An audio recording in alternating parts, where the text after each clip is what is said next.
श्री वाहेगुरु जी का खालसा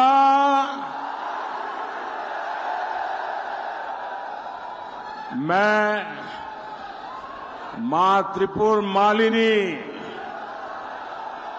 और गुरुद्वारा तलहण साहिब को प्रणाम करता हूं।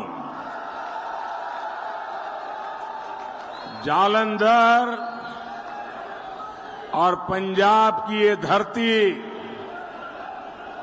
ये शौर्य और सेवा की धरती है।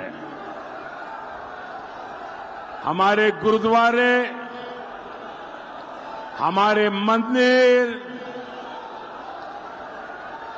ये राधा स्वामी डेरा के हमारे संत कोरोना के मुश्किल समय में आप सबने सेवा के प्रतिमान गढ़े थे। मैं राधा स्वामी डेरा की संत परंपरा को भी प्रणाम करता हूं। साथियों, जालंधर मेरे लिए नया नहीं है। लंबे अरसे तक पंजाब में काम करा, कई बार जालंधर के साथियों के साथ सुख दुख बांटे। हमारे विनोद शर्मा जी, सुभाष सूद जी, ऐसे कई साथी मैंने जिनके साथ काम किया, और जब जालंधर आए तो जालंधर के कुलचे और कैंट के पकौड़ा,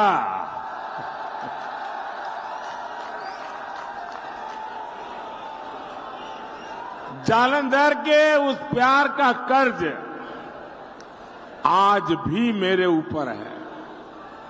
भाइयों और बहनों, हमारे जालंधर के लोग बड़ी संख्या में मेरे बनारस भी आते रहते हैं। इस बार भी संत रविदास जी के स्थान श्री गोवर्धनपुर में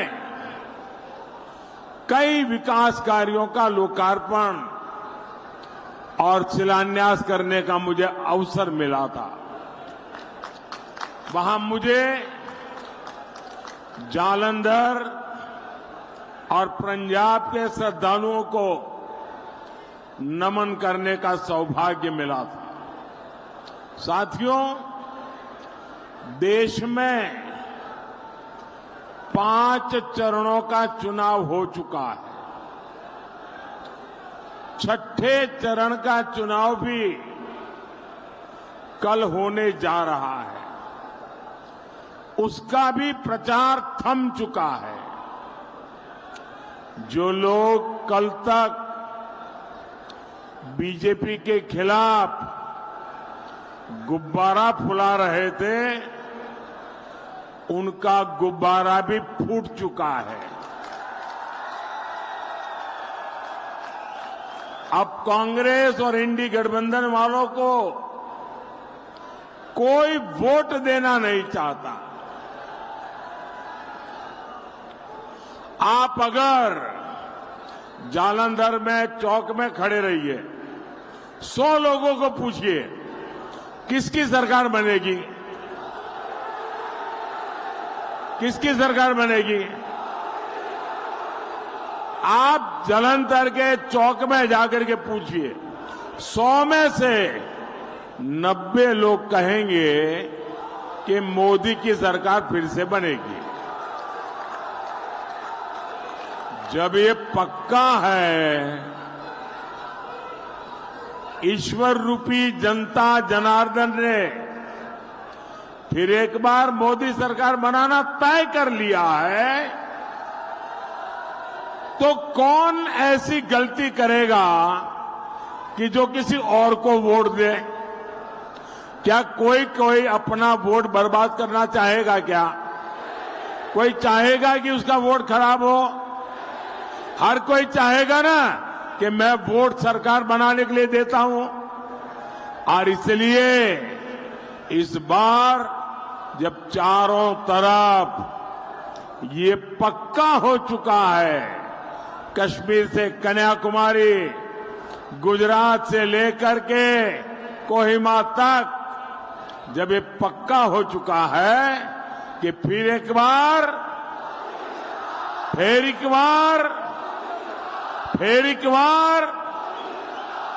साथियों, पिछले 10 साल में पहली बार देश ने एक नया दौर देखा है। कांग्रेस के समय में नई नई समस्याएं पैदा होती थी। मोदी ने पहली बार समस्याओं के हल निकाले हैं। कांग्रेस के समय में गरीबी का संकट गहराता जा रहा था। मोदी के समय में आज 25 करोड़ लोग गरीबी से बाहर आए हैं। कांग्रेस के दौर में अर्थव्यवस्था संकट में थी। आज पहली बार भारत विश्व की 5वीं सबसे बड़ी अर्थव्यवस्था है।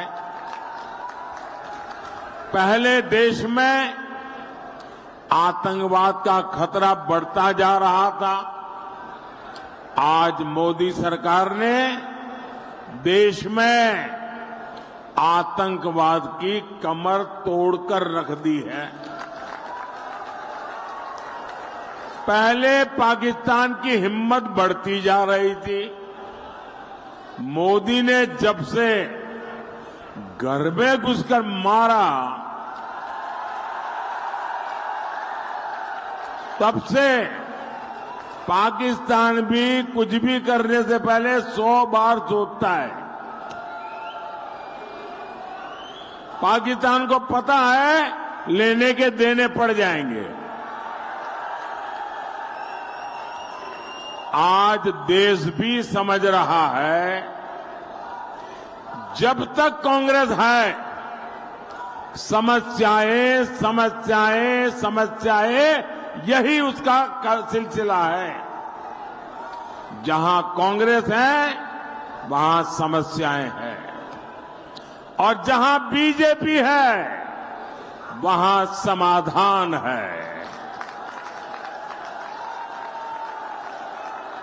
और इसलिए पूरा देश एक स्वर से कह रहा है, देश ने नारा बुलंद किया है, 4 जून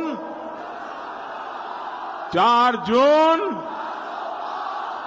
जून। साथियों, पंजाब हमारे भारत की पहचान है। ये हमारे गुरुओं की पवित्र भूमि है। लेकिन कांग्रेस ने पंजाब को कभी भी जमीन के टुकड़े से ज्यादा माना नहीं। कांग्रेस ने सन 47 में अपने परिवार को सत्ता दिलाने के लिए पंजाब को बांट दिया। हमारा करतारपुर साहिब देश की सीमा के ठीक बगल में, लेकिन कांग्रेस ने उसे पाकिस्तान को सौंप दिया था। जिसे गुरु नानक देव में आस्था होगी, क्या वो कभी भी ऐसा कर सकता है क्या? 71 की जंग में भारत ने पाकिस्तान के 90,000 से ज्यादा जवान बंधक बनाए थे।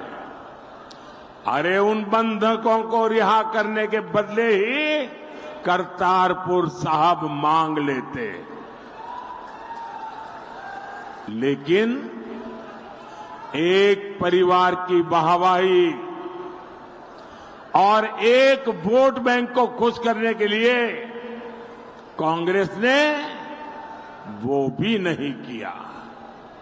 साथियों, ये भाजपा सरकार है जिसने आपकी भावनाओं की परवाह की। हमारी सरकार ने करतारपुर कॉरिडोर बनवाया, हमने दर्शन करने, शीश नवाने के लिए रास्ता खोला। पहले श्री हरमिंदर साहिब में विदेशों से चंदे पर रोक थी, वो रोक मोदी ने हटाई। हमारी सरकार ने गुरुओं के प्रकाश पर्व को पूरी श्रद्धा से देश विदेश में मनाया। भाइयों और बहनों, तुष्टीकरण के खेल में डूबी कांग्रेस ये काम नहीं करती थी। कांग्रेस की प्राथमिकता उसका वोट बैंक है। कांग्रेस ने अपने चहेते इतिहासकारों से जो इतिहास की किताबें लिखवाई, उसमें दो परिवारों का जिक्र रहा, एक अपने परिवार का और दूसरा मुगल परिवारों का। नतीजा ये हुआ कि देश की कितनी पीढ़ियां हमारे साहिबजादों के बलिदान से सही से परिचित नहीं हो पाई। कांग्रेस को लगता था कि साहिबजादों की बात करेंगे तो वोट बैंक नाराज हो सकता है। इतिहास के हर अहम पड़ाव पर कांग्रेस ने अपने वोट बैंक की करतूतों को छिपाया। पंजाब ने इतनी बड़ी विभाजन की ताकदी जली, लेकिन इसे भी हमारे बच्चों को गहराई से नहीं पढ़ाया गया। कांग्रेस को लगा कि उसके पाप सामने आ जाएंगे, उसके वोट बैंक को अच्छा नहीं लगेगा। साथियों, ये बीजेपी है जो सीना ठोककर विरासत पर गर्व की बात करती है। हमने साहिबजादों की स्मृति में 26 दिसंबर को वीर बाल दिवस मनाने की शुरुआत की।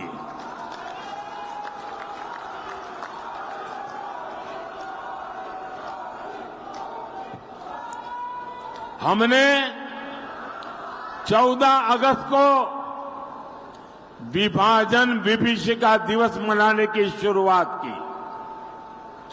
हमने आजादी का अमृतोत्सव मनाया।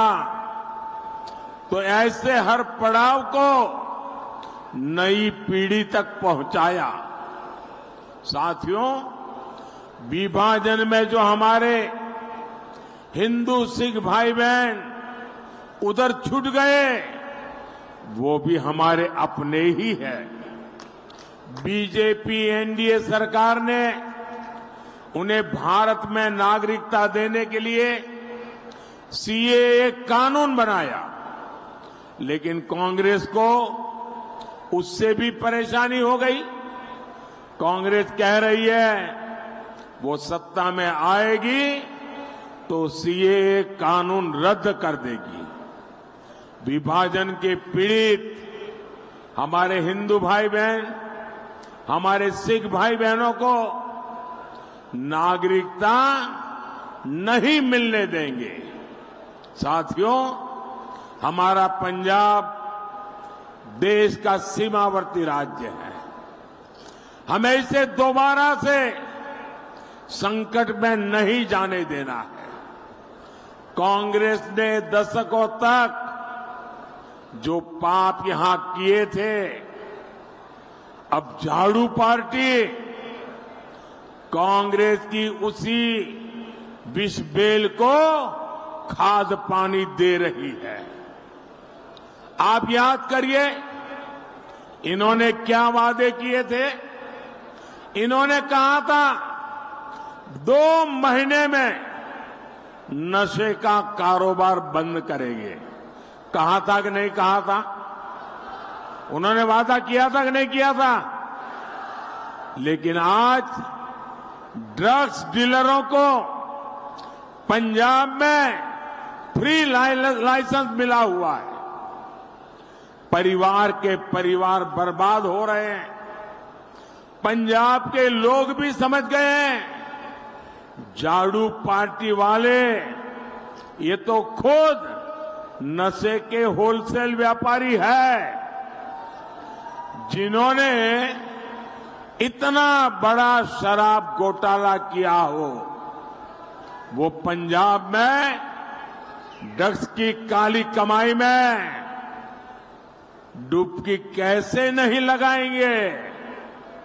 साथियों, झाड़ू पार्टी ने कांग्रेस से आपातकाल का पाठ भी अच्छे से सीख लिया। ये कांग्रेस की फोटोकॉपी पार्टी जो मीडिया हाउस इनकी धमकी के आगे झुक नहीं रहा, उस पर ये मुकदमे करवा रहे हैं। यही इनकी असलियत है। और मैं हमारे प्रदेश अध्यक्ष जी का अभिनंदन करता हूं। उन्होंने बीड़ा उठाया है कि Bharatiya Janata party freedom of press के खिलाफ ये झाड़ू वालों की कोई बेईमानी नहीं चलने देगी। भाइयों बहनों, पंजाब में बर्बादी के फसल ये कांग्रेस और आम आदमी पार्टी दोनों की साझी खेती है। यहां ये लोग एक दूसरे को गाली देते हैं, दिल्ली में दोनों गलबैयां करते हैं। इसलिए किसी एक को भी वोट देना यानी पंजाब के खिलाफ वोट देना। साथियों, बीजेपी के लिए पंजाब हमारी आस्था है। पंजाब की प्रगति ये मोदी की गारंटी है।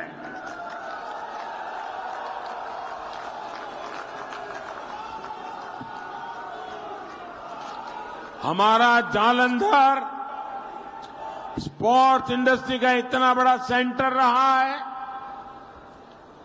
पाइप फिटिंग और हैंड टूल इंडस्ट्री का इतना बड़ा आधार रहा है, लेकिन इंडी गठबंधन वालों के कारण यहां उद्योग भी परेशानी में है। हमारा संकल्प है पंजाब में इंडस्ट्री को बढ़ावा मिले, हमारे पंजाब के युवाओं को पिंड में ही काम मिले। इसके लिए हम विकास के अनेकों काम कर रहे हैं। हमारी सरकार में आदमपुर में एयरपोर्ट बना है, यहां फ्लाइट की संख्या बढ़े, हम इसके लिए काम करेंगे। आज जालंधर को वंदे भारत ट्रेन भी मिली है। जालंधर और फिल्लौर रेलवे स्टेशनों का विकास हो रहा है। कटरा, अमृतसर, नई दिल्ली नेशनल हाईवे से पूरे क्षेत्र में कनेक्टिविटी बेहतर हो रही है। अगले 5 साल में ये विकास और गति पकड़ेगा, ये मोदी की गारंटी है। साथियों, मोदी के तीसरे कार्यकाल में देश नई ऊंचाइयों को छुएगा। और एक वायदा मैं पंजाब के बुजुर्गों से करना चाहता हूं। यहां 70 साल से अधिक उम्र के जितने भी हमारे सीनियर सिटीजन्स हैं, हमारे परिवार के बुजुर्ग माता पिता, दादा दादी, नाना नानी जो भी है, अब 70 साल की आयु होने के बाद कोई न कोई बीमारी तो आती ही है, और जो बेटे बेटी मेहनत करके कमाई करते हैं, उनके तरफ सामने अनेक जिम्मेवारियां होती हैं। एक तो रोजमर्रा की जिंदगी का गुजारा करना, बच्चों की आशा अपेक्षाओं को आगे बढ़ाना और बुजुर्गों की चिंता करना। और उसमें भी अगर कोई बीमारी आ गई तो जो बेटे बेटी कमा रहे हैं उन पर बहुत बोझ पड़ जाता है, बच्चों के लिए करने वाले काम रुक जाते हैं। और इसलिए मोदी ने तय किया है अब आपको ये चिंता नहीं करनी है। 70 साल से ऊपर के आपके परिवारजनों के बीमारी में इलाज का खर्चा ये मोदी करेगा। ये मोदी की गारंटी है। भाइयों बहनों, पंजाब में बीजेपी की जीत पंजाब के विकास की गारंटी बनेगी। मेरा आग्रह है जालंधर से हमारे साथी सुशील कुमार रिंकू जी, लुधियाना से मेरे मित्र रवनीत सिंह बिट्टू जी, फिरोजपुर से राणा गुरमीत सिंह सोढ़ी जी और खडूर साहिब से मंजीत सिंह मन्ना जी, इन्हें भारी बहुमत से विजयी बनाए। उनको आप जब वोट देंगे, कमल के निशान पर बटन दबाएंगे, वो वोट सीधा सीधा मोदी के खाते में जाने वाला है। और इसलिए मेरा आपसे आग्रह है, गर्मी कितनी ही क्यों न हो, हमें मतदान के रिकॉर्ड तोड़ने चाहिए। तोड़ेंगे, ज्यादा से ज्यादा मतदान होगा। हमें चुनाव जीतने के लिए भी सब पोलिंग बूथ जीतने हैं। क्या पोलिंग बूथ जीतेंगे? सभी पोलिंग बूथ जीतेंगे। मेरे साथ बोलिए, भारत माता की, भारत माता की। बहुत बहुत धन्यवाद। बोले सो निहाल, बोले सो निहाल। बहुत बहुत धन्यवाद।